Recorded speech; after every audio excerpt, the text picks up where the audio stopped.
In the summer of 2011, 23-year-old Dalene Carlson made a bold move from her small hometown in Idaho to Stockton, California. It wasn't just a change of scenery, it was the beginning of a new chapter in her life.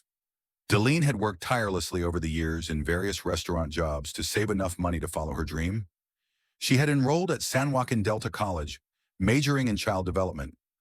Dalene was known for her adventurous nature. She loved the outdoors, snowboarding, fishing, camping, and took long walks with her dog, Maddie. She was also very sociable, always looking to meet new people and explore the world around her. Her move to Stockton was driven by ambition.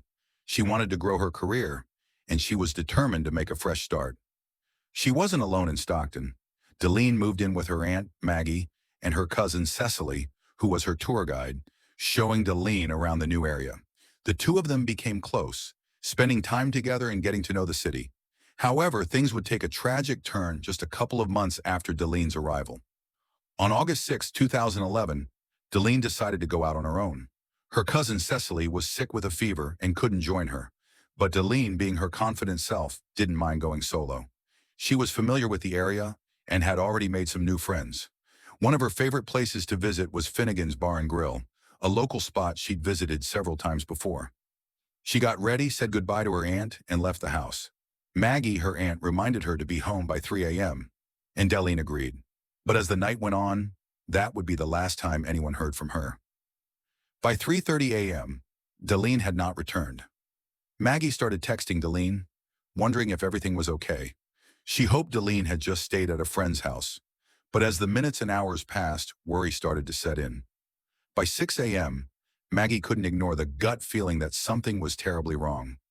She called friends, asking if anyone had heard from Dalene, but there was no word. As the morning light crept over Stockton on August 7, 2011, Dalene Carlson's family knew something was horribly wrong. Her Aunt Maggie had tried everything to reach her. When it became clear Dalene had not stayed at a friend's house and had failed to return by the agreed time, Maggie knew she had to act quickly. Maggie immediately contacted Dalene's friends, hoping someone had seen or heard from her, but no one had. The worrying silence was deafening. With no other choice, Maggie made the difficult decision to call the police and report Dalene missing. The police couldn't officially file a report just yet, as it hadn't been 24 hours, but they still logged the case and began their initial investigation. While the authorities worked on the case, Dalene's family and friends rallied together, searching the streets of Stockton in a desperate attempt to find any sign of her. Hours turned into a long, tense day, but no trace of Dalene surfaced. Then the police began to dig deeper into Dalene's last known whereabouts. They turned their attention to Finnegan's Bar and Grill, the place Dalene had visited the night she disappeared. They spoke to the staff and learned that Dalene had indeed been there, and they got a glimpse into her interactions that night. Dalene had been talking to her on-again, off-again boyfriend, 25-year-old Jacob Evangelisti. The two had recently had a falling out, and things had not been great between them. According to Jacob, their relationship had been rocky, and they had gotten into a big argument a few days before. At the bar, Jacob admitted to being upset, but said they kept their distance. But things took a strange turn when investigators learned that Dalene had also interacted with another man that night, 25-year-old Jason Gilly, a mutual friend of both Dalene and Jacob. Jason was seen at the bar, and he even had an exchange with Dalene that caught the attention of the police. Witnesses and security footage revealed that Dalene had spent some time outside the bar smoking, and she seemed to be talking animatedly with Jacob. But then, at around 1 a.m., something changed. Dalene's plans to go to a friend's party were mentioned, but her movements became unclear after that. Dalene had told Jacob she was leaving the bar to go to a party at a friend's house. She even sent him multiple text messages after leaving, saying she was drinking at Jason Gilly's house. But Jason's account was different from Jacob's. He claimed he had left the bar without Dalene, and that they had parted ways before she disappeared. Now, two men who had been with Dalene that night were giving conflicting stories, and the police couldn't ignore the discrepancies. Jacob and Jason both became persons of interest. Something was not adding up. The search for Dalene was growing more urgent by the hour. As the investigation into Dalene Carlson's disappearance continued, the focus shifted onto two key individuals, her on-again, off-again boyfriend, Jacob Evangelisti, and mutual friend Jason Gilly. Both men had been with Dalene the night she vanished, But their stories about what happened that night began to unravel under scrutiny. Jacob, Dalene's ex-boyfriend, had given police a timeline of events, claiming that after their argument, he stayed at Finnegan's bar while Dalene went outside. According to him, Dalene left the bar around 1 a.m. to go to a party, and he never saw her again. He mentioned receiving multiple calls and texts from her after she left, but the timeline didn't fully add up. Jacob said that Dalene had been upset after their argument, but he didn't have any clear idea of where she went after leaving the bar. Then police started speaking with Jason Gilley.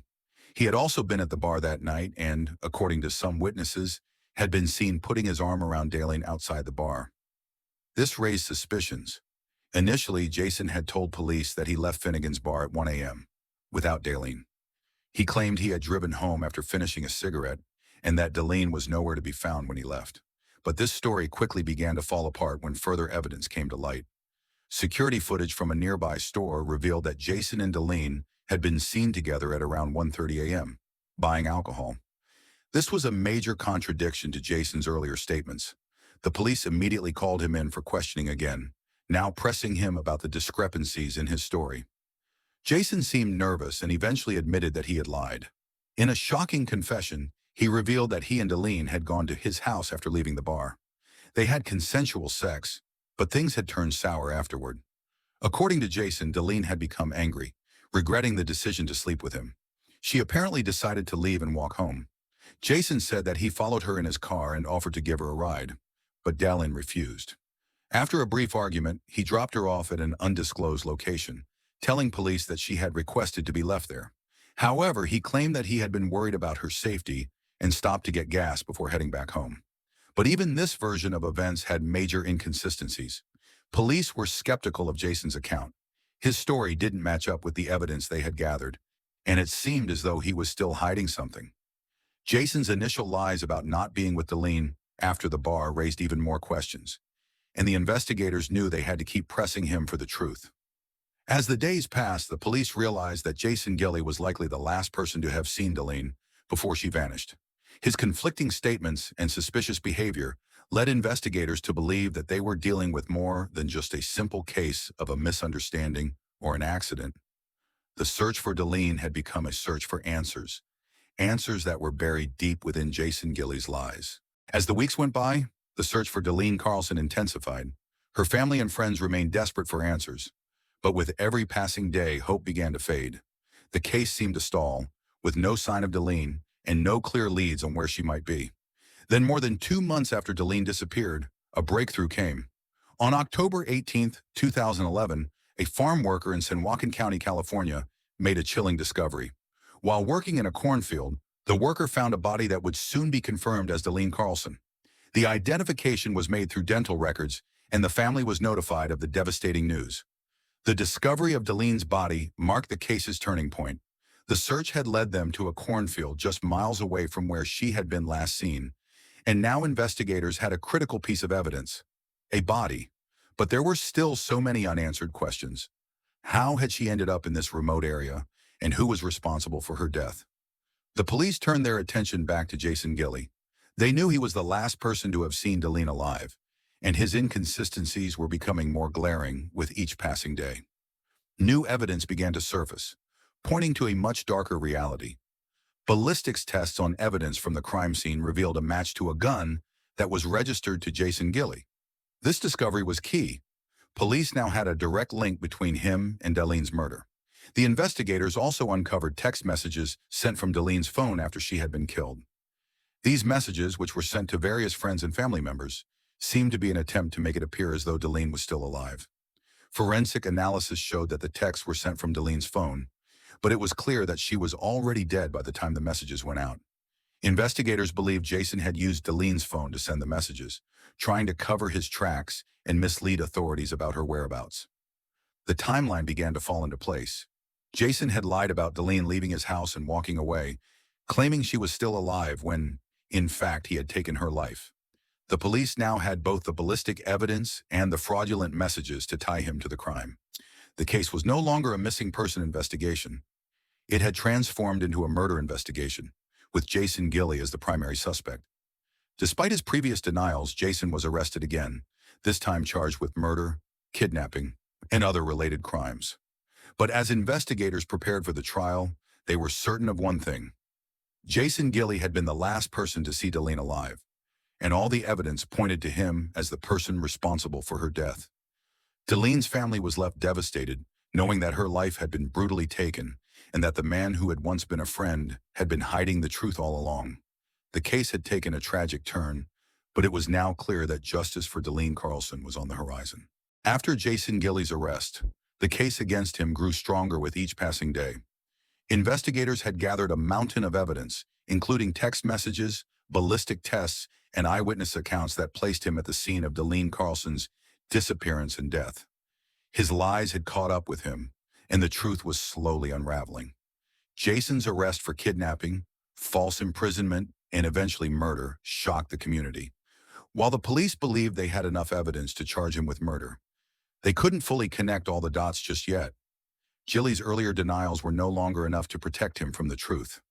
Under increasing pressure, Jason finally admitted to some details that linked him to Dalene's death. He admitted to having consensual sex with Dalene, but then claimed she had become upset and walked away, which was far from the truth. His story changed multiple times, each version attempting to cover up his involvement.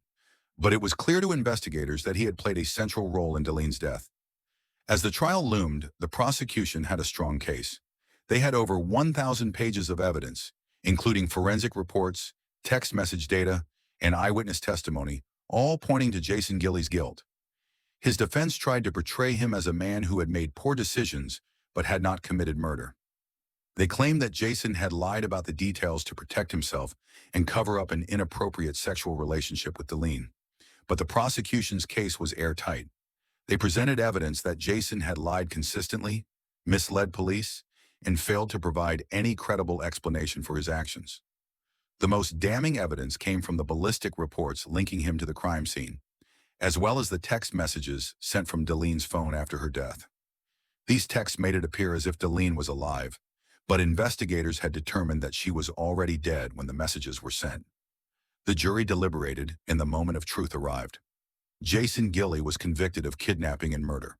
The charge of rape ended in a mistrial, but the conviction for murder brought a sense of closure for Dalene's family. They had waited for over 2 years for justice, and while nothing could bring Dalene back, the conviction meant that the man who had taken her life would face the consequences of his actions. Dalene's family, still grieving, spoke out about the trial, expressing relief that justice had been served. But they also spoke about the pain of losing Dalene, a vibrant young woman with a bright future ahead of her. Dalene's aunt, Maggie, shared how difficult it was to accept that someone she had once trusted was responsible for the death of her beloved niece. Jason Gilley was sentenced to life in prison, but Dalene's family knew that no sentence would ever be enough to make up for the loss they had suffered. Dalene's memory lived on in the hearts of those who knew her family, her friends, and even strangers who had followed the case closely. Her story served as a reminder of the dangers that can lurk in the most unexpected places and the importance of seeking justice for those who cannot speak for themselves.